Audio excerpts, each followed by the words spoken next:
and nothing could be more representative than this project. So thank you, Governor Kathy Hochul. Thank you for also confirming to me that leadership does matter. And you've driven this organization to new heights, and I could not be prouder to partner with you as we take on the transportation challenges of today, but also lean hard into tomorrow. So future generations will look back at this time and say, yes, the leadership and the MTA board, and I'm grateful for all your support here and all the members who are your team's extraordinary staff. You're going to look back, and they're going to look back and say, this was an era of what some are calling abundance, but it's how we've always done things here. You know, we're not afraid of anything, and I want to thank everyone for the audacity which we bring to these projects, and all of you. And I know we're joined by Senator Cordell Clear, who's an incredible champion of her community. We spent a lot of time together. I want to thank her for joining us, and Assembly Member Jordan Wright, and also newer member, but is really making his mark. And I want to appreciate my partners in government who I don't operate alone. We have a lot of work to do together as we head back into the next session in a few months, but we'll be there. So really proud to be here at a special meeting. And it's called a special meeting technically, but it really is a special meeting. Here we're pushing forward another transportational project. And I will say this is long overdue. I don't know if there's too many people in this room alive when they first started talking about this. I think it goes back many, many generations, perhaps 80 years. But I also, as I think about how long this has been a journey, I also have to think back to someone who really brought this to my attention in a very profound way, which is Congressman Adriano Espaillat. Starting with when he took me underground, and we were down there one of my first days as governor, and to see that the work had been started. I mean, there was a vision. People thought they were going to move forward with this, and all of a sudden it just stopped. And so I want to thank him for all his hard work. But it's been about a century, I think, that people were promised a new station here, and nearly 80 years since they tore down the elevated railroad, which this community had relied upon. And as I look back at the history, you know, a lot of governors came and went, and sometimes the project just seems too big, or that perhaps they didn't think that this community was as important as others and did not make those investments. And I'm so proud that that era is over, that this is a community that matters, and this is another way we're telegraphing our strong interest in the full renaissance of Harlem, which is extraordinary. So I think this, for the people of East Harlem, the time of promises is over. We are moving down the tracks as quickly as we possibly can. And I know we're about to approve a $2 billion contract. Now, I asked what the contract actually is, and people said it's a boring contract. I said, well, anything related to the Second Avenue subway can't possibly be boring. And they laughed because I actually knew what a boring contract was, but I was pretending I didn't. And it's not boring, it's exciting. But it's $2 billion to show that this is a serious commitment. You don't do that without knowing that you're going to go forward. So this century of inaction is finally over. And this has been a top priority of mine because I've spent a lot of time in this community, 8 years as lieutenant governor, and as governor. It's a community that has an abundance of potential, but also there have been barriers to people having access to the better paying jobs elsewhere, and it's such a long commute for individuals, and whether it's getting to school or doctor's appointment or a better paying job. And so we wanted to make sure that we could show that we could cut through the bureaucracy and all the red tape, but it also took significant funding. And I congratulate all of you and my partners in state government for helping deliver this very ambitious capital plan, $68.4 billion, which is allowing this to happen. And part of the funding does come from congestion pricing. It's working. We know that. Send our friends in Washington a message. It is working. And we know that traffic is down and business is up and people are happy. And I'm really proud that we stuck with that and had to have our break to address the pricing and other issues, but we got to where we needed to go, and I think there's no looking back now. So again, this is a project that sends a strong message and to save people time. And I also look at these projects, as not just about saving the time for people, but connecting people and communities. And that's why we look at some of the other projects we're championing. The Interborough Express. We're down there, and everybody's so excited about the possibility. And the world has changed a lot. Where the outer boroughs were the outer boroughs, but everybody gravitated toward Manhattan, and that's what our transit system did. It didn't acknowledge the fact that someone in Brooklyn may actually work in Queens or have a family member or an event or a gathering with friends. And so we're creating a connection where there has not been one ever. And this is another one of those products. These are my favorite products, the ones that someone proposed 100 years ago, or this is 30 years ago. And we are the administration that collectively can get it on the move. And so we're going to continue looking for the tough projects. Give us the harder ones, the ones that others walk away from and say it's just too much, too expensive, too ambitious, and maybe this community doesn't have enough political clout. Well, they all have political clout in my mind. These are all of our constituents, and they deserve the very best in transit options possible. So, you know, I just want to tick through a couple of the quick accomplishments before we get to today. But, you know, just think back. I think it's, what's the date? I think it's 4 years ago. In a couple of days, I became governor. Yeah. Just a couple. It's almost my 4-year anniversary of being governor, but. You know, we they had already started, but delivered the completion of the Long Island Railroad, the third track, and that's been extraordinary as I ride out there often. The one-seat ride to the east ride from Grand Central Madison, how beautiful is that? I mean, that's a huge point of pride, and people are just, those who've never seen it before, are just stunned how magnificent it is. And the long-stalled Gateway Tunnel.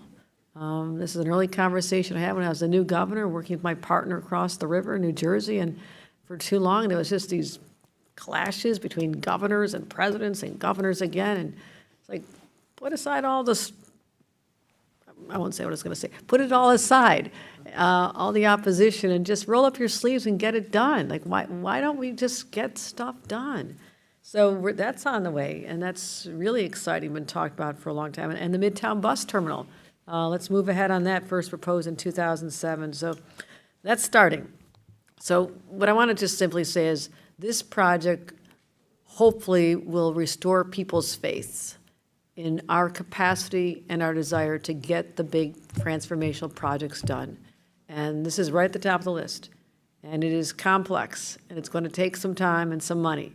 But when this is all finished, as the other transformational projects that we all rely on now, those who came before us had the dream, had the vision, and had the ability to get it done. We are also in that same category. And this is going to be another hallmark of success, not just for our administration, but also for the MTA overall and for the community. This is a big success for the community overall. So thank you. I was really proud to be able to participate in this, and I look forward to hearing your remarks as well, Jano. Thank you. Governor, thank you for highlighting the fact that under your leadership, the MTA is delivering projects one after another that have been talked about for a long time, and now are getting done. You named a few. I'll name a few more in my remarks, but this has really become a hallmark of the Hochul era, and it's one of the reasons that I say that under your leadership, the MTA has done more than at any time since maybe Governor Rockefeller formed the MTA. This has been a transformative golden age for the MTA, and we just are so grateful. I'm also grateful to my board members because normally we don't have an August meeting, and yet you're here.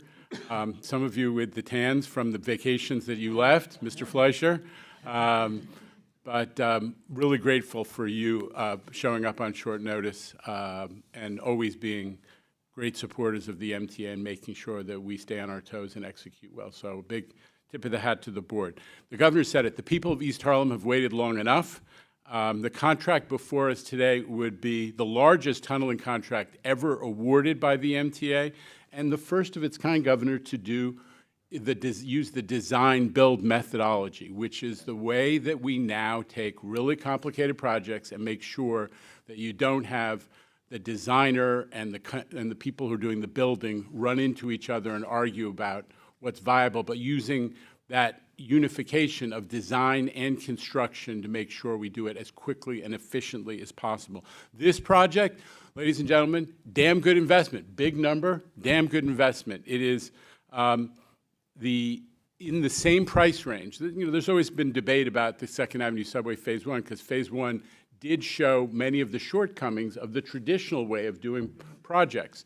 This project, not only is it design-build, but it is on par price-wise with international major tunneling projects, and it is by far the lowest cost per rider of any heavy rail project in the United States. People sometimes like to talk about cost per mile, but a lot of our cost is driven by the fact that we carry so many more people in these projects than anywhere else, and that is indicative of why this project is important and why it's such a good investment. I want to thank Jamie, who's going to speak in a few minutes with some more detail on the team for working around the clock to get this done while managing the utility relocations. Another step that we learned from the first thing, we got to move the utilities, a lot of which are from the 19th century, out of the way before you start actually trying to build and bore the new tunnels.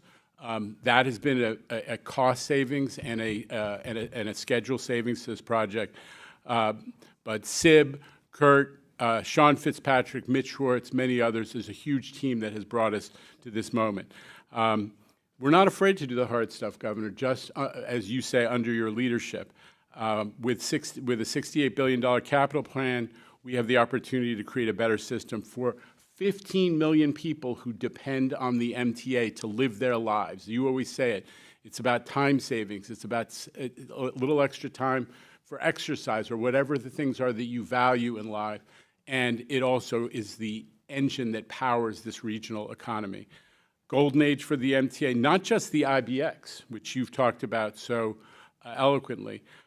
Metro North Penn access through the Bronx, a project that we are forging ahead on, though we are struggling a little bit because Amtrak controls the right-of-way, and that's always a drama, but that is a huge and important project to connect the people of the East Bronx to jobs and education and medical care and everything the region has to offer.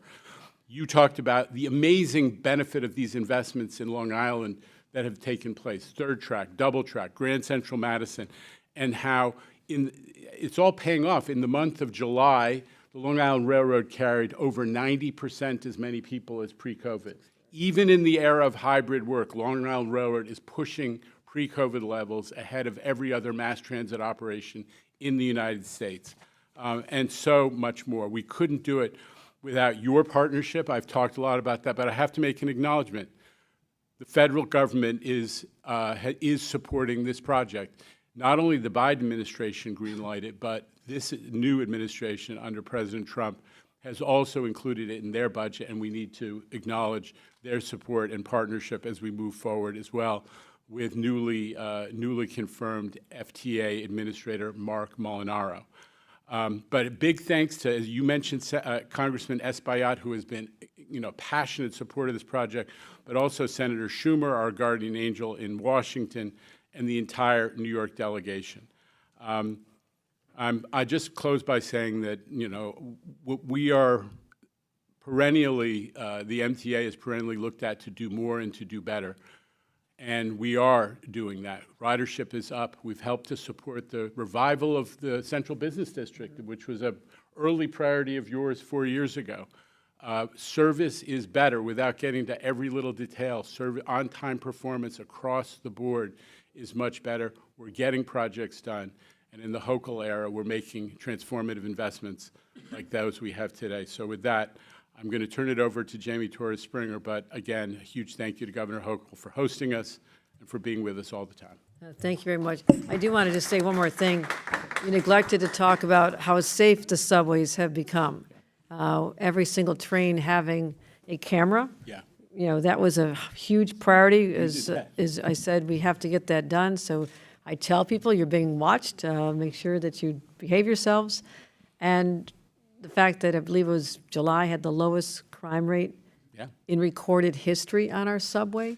Also where the state is covering the cost of 2 NYPD officers every night, covering the cost of their overtime every night on the overnight trains, and so crime is going down. So what we're doing is talking about infrastructure today, but there's also the psychology of the subway system and the MTA overall, which I believe is trending in a much better direction, as at least the statistics bear out a story which is far more positive than it was when I first became governor 4 years ago. So thank you to everyone and your entire team for making that success happen as well. Thank you, everybody. Really appreciate what you do. Enjoy the rest of your summer.